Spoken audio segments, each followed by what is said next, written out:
I'm Jay Summerall. I didn't know my brother had so many one-liners, but those were pretty good. I've got a story. I know we're over time, so I'm going to try to go quickly. Some of you may recognize some of these things, I hope. I'm here to honor my father, to remember him as a father, inspiration to me, my family, and so many others. He was a great man, and yet a modest, unassuming one. An American from the greatest generation, he was every bit its product and prototype. He respected authority, got to work early, worked hard, spoke softly, never boasted, took responsibility, and unfailingly helped others in need.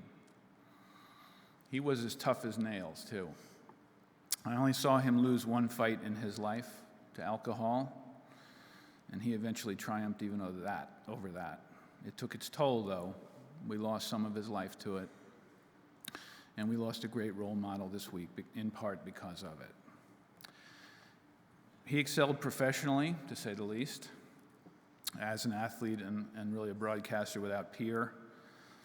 I think he was a Renaissance man among broadcasters. He covered football, tennis, golf, basketball, a host of other sports, including even some boxing.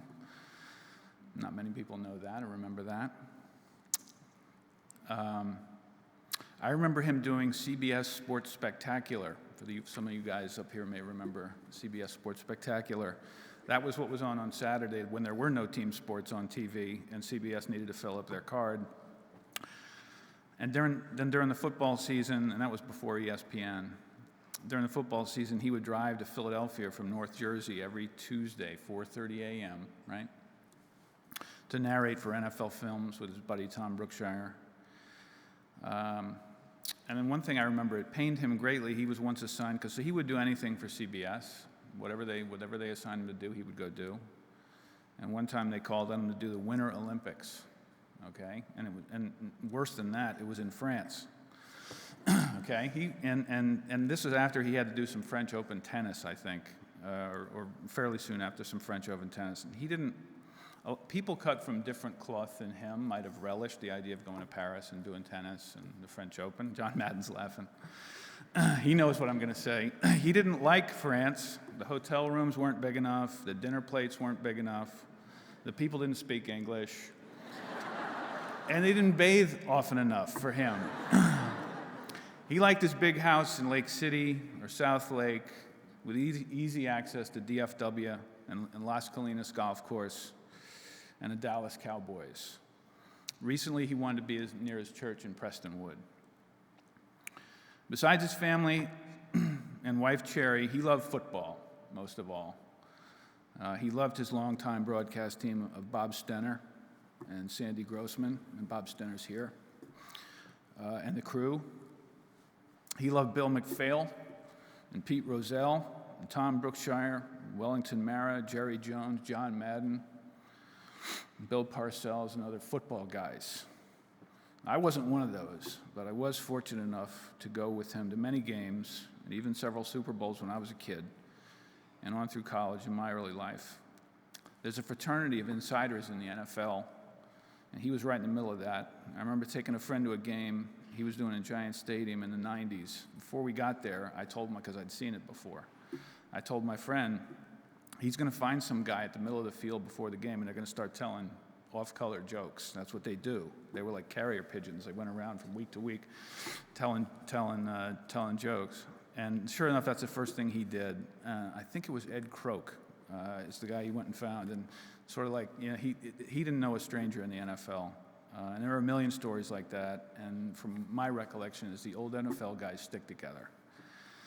He loved CBS Sports, too, and his CBS golf team, Frank Chirkinian and Ken Venturi and Jim Nance and Lance Barrow, and that group of guys. And I don't know how many, Lord knows how many tournaments they did together. I'm sure none of them remember. He loved the Masters. He loved Augusta National. He loved Jack Stevens. And he also loved what Cliff Roberts stood for. I think he did 25 Masters. I probably went to 6 or 7 of them. And not all those were fond memories, because those were some of the drinking years. In some of the Masters he covered, those were some of the drinking years. So my memory of the Masters is a couple of years after the Betty Ford Clinic saved his life. My dad asked Joe Ford, I thought I saw Joe Ford, asked Joe Ford to include me in a foursome to go play at Augusta National. And that was hallowed ground. And when I went there, I was really nervous. I was really nervous teeing off there. I sculled my tee shot. I think I made a par on the first hole, but it was a miracle. I was too nervous. And then gradually I settled in, and ultimately I broke 40 on my last 9 with a birdie at 18. It wasn't Adam Scott, but for me it was a big deal. And it's still one of the thrills of my life, because I got to experience it with my dad. And I think he was more excited about it than I was. If you saw him, he didn't show a lot of emotion during the games. He was excited about that. There was no big shot in him, and that's a theme I think you heard a couple times today. There was no big shot in him. To my recollection, he never said no when his friends asked him to speak or make an appearance or play in a celebrity golf tournament. It didn't matter if it was a charity event at Pebble Beach or the quarterback club in Floydada, Texas. If somebody asked him that was his friend to go do it, he was there. He answered his fan mail. He sent autographed pictures. He came to my kids' school, spoke to their 4th, 5th, and 6th grade classes. He became an ambassador for Betty Ford and helped countless people get free of addiction because of it. He visited the grave of the Arkansas boy whose liver kept him alive for a decade, and he stayed in touch with that family. He was great like that. When I started a business 9 years ago, I asked my dad to invest a significant amount of money alongside me to get it going. He didn't ask questions, didn't ask to see a prospectus or a business plan. He just sent a 6-figure check. That's how he was. No questions asked. A few years ago, we made our first dividend payment to share owners. He called me and said, "Why did I get a check in the mail from your company?" He literally had no expectation of getting a return. He just, he made the investment because I asked him to. That's the kind of guy he was. The dividends have gotten bigger the last few years, and I remember calling him again last year he called me with excitement in his voice and said he got a significant check this year and how great that was. Not because of the money, but because it showed him the business was succeeding. And that made him proud, and that meant the world to me.